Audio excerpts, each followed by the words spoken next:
Hi friends, welcome. DC இப்போ theatres release ஆகி ஓடிட்டு இருக்க தமிழ் ஆக்ஷன் ட்ராமா மூவி. இந்த படத்தில் லோகேஷ் கனகராஜ் ஃபர்ஸ்ட் டைமாக ஹீரோ பர்ஃபார்ம் பண்ணியிருக்காரு. இந்த படத்தை அருண் மாதேஸ்வரன் டைரக்ட் பண்ணியிருக்காரு. இந்த படத்தோட ஸ்டோரி என்ன, இந்த படம் எப்படி இருந்துச்சு அப்படிங்கிறத பார்க்கறதுக்கு முன்னாடி என்னோட வீடியோஸ் பாருங்க. பிடிச்சிருந்தா லைக் பண்ணுங்க, கமெண்ட் பண்ணுங்க, ஷேர் பண்ணுங்க. அப்படியே என்னோட சேனலை சப்ஸ்கிரைப் பண்ணுங்க. இந்த படத்தோட ஸ்டோரி 2011 அந்த காலகட்டத்தில் நடக்கிற மாதிரி காட்டுறாங்க. லோகேஷ் கனகராஜ் தலைவாசல் விஜய் அவரோட கேங்ல இருக்காரு. கேங்ஸ்டர் ஆர் ரவுடிஸ் என்ன மாதிரி வேணாலும் நம்ம சொல்லிக்கலாம்.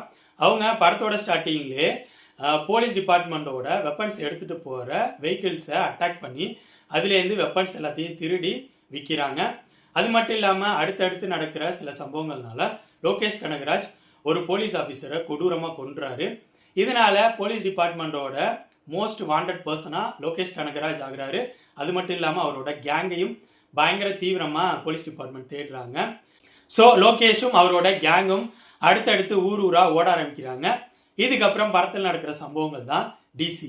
இந்த படத்தோட மிகப்பெரிய பலம் ஃபர்ஸ்ட் அனிருத்தை தான் சொல்வேன். அட்டகாசம் பண்ணியிருக்காரு. அவரோட பேக்ரவுண்ட் மியூசிக் இந்த படத்துக்கு ரொம்பவே சப்போர்ட்டாக இருந்துச்சு.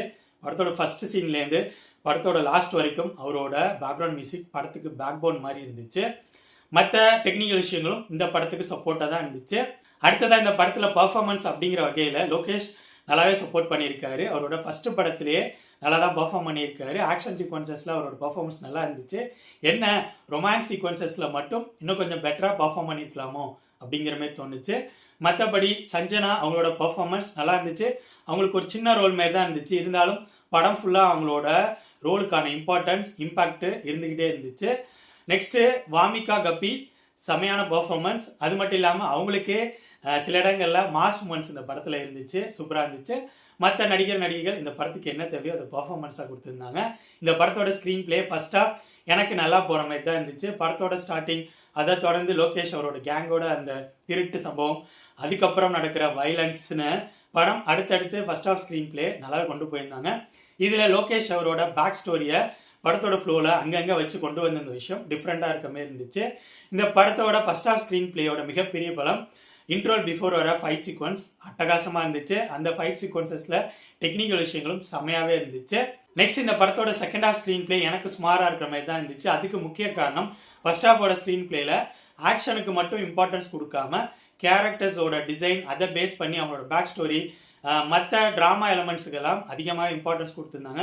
அது படத்தோட ஃப்ளோவில் பார்க்குறப்ப நல்லாவும் இருந்துச்சு.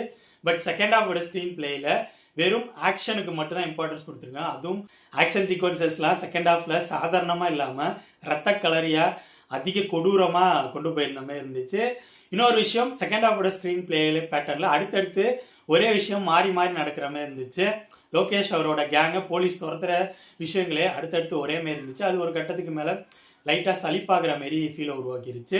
ஓவராலாக சொல்லணும்னா என்னை பொறுத்த வரைக்கும் அருண் மாதேஸ்வரன் அவரோட ஃபர்ஸ்ட் படமான ராக்கியில் வித்தியாசமாக அந்த படத்தை ப்ரெசென்ட் பண்ண ட்ரை பண்ணியிருப்பாரு. அது ஒரு ராவான ஆக்ஷன் ட்ராமாவாக இருக்கும்.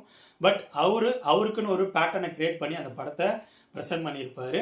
அதுக்கு அடுத்து அவரோட படங்கள் அந்த லெவல் ஒர்க் அவுட் ஆகலை, பெருசாக சுவாரஸ்யம் இல்லை. ஒன்லி ராவான ஆக்ஷன் சீக்வன்சஸ்க்கு மட்டும்தான் இம்பார்ட்டன்ஸ் கொடுத்துருந்த மாதிரி இருந்துச்சு. பட் இந்த படத்தில் action sequences plus screen play இந்த ரெண்டு விஷயங்களுக்கும் ஒரு ஈக்குவலாக அருண் மாதேஸ்வரன் இம்பார்ட்டன்ஸ் கொடுத்து ப்ரெசென்ட் பண்ண ட்ரை பண்ணியிருக்காரு அப்படிங்கிற மாரி எனக்கு ஃபீலை கொடுத்துச்சு. இந்த படம் ஆக்ஷன் சீக்வன்சஸ் விரும்பி பார்க்கக்கூடிய ஆடியன்ஸுக்கு பிடிக்க வாய்ப்பு இருக்குது. குறிப்பாக பயங்கர கொடூரமாக வயலன்ஸாக இருக்க ஆக்ஷன் படங்கள் விரும்பி பார்க்குற ஆடியன்ஸுக்கு இந்த படம் கண்டிப்பாக பிடிக்கும். இந்த படம் இப்போ தேட்டர்ஸில் ரிலீஸ் ஆகி ஓடிட்டுருக்கு. ஸோ என்னோட ரிவ்யூ பேஸ் பண்ணி முடிவு பண்ணிக்கோங்க இந்த படத்தை பார்க்கலாமா வேணாமான்னு.